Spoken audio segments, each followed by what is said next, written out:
Hello नमस्कार, मी आहे साची सचिन शिंदे आणि तुमच्यासाठी घेऊन आले हँडमेड सँडल डिझाईन। तर त्याच्यासाठी बघा माझी सँडल अशा प्रकारे होती।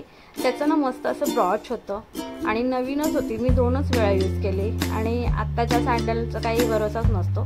मग त्याच्यावरचं ते ब्रॉच ना पडून गेलं, माझं तुटलं एक आणि मग मी स्वतःच तोडून टाकून दिलं।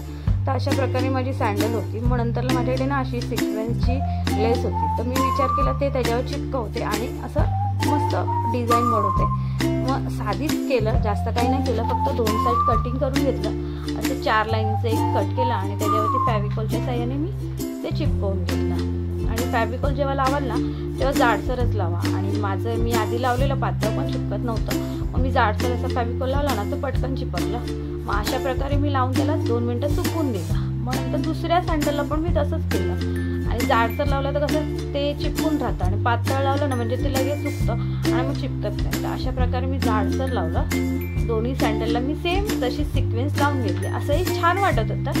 मग नंतर मी विचार केला वरती आणि खाली पण लावून टाकते ना सिंगल लेस।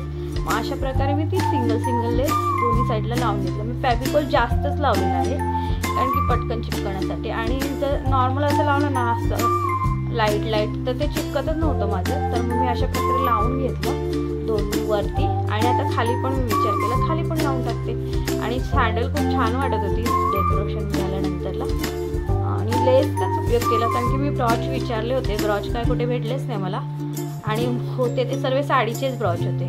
मग नंतरला मी म्हटलं ते निघायला नको, म्हणजे कसं असं आपले काही चिपकवलं असेल ते पटकन निघतं आणि असं रस्त्यामध्ये ते पूर्ण हालत असतं।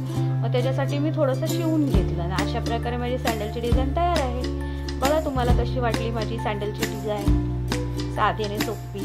आवडली असेल तर लाईक शेअर नक्कीच करा आणि सबस्क्राईबसुद्धा करा। आणि बघा किती सुंदर वाटत होती, मला तर खूप आवडली आहे। तुम्हाला कशी वाटते ते तुम्ही बघा, तुम्ही पण काहीतरी आयडिया करून काहीतरी असं जुगाड करायचं। बघा आवडली असेल तर लाईक शेअर नक्कीच करा। धन्यवाद माझा व्हिडिओ बघितल्याबद्दल।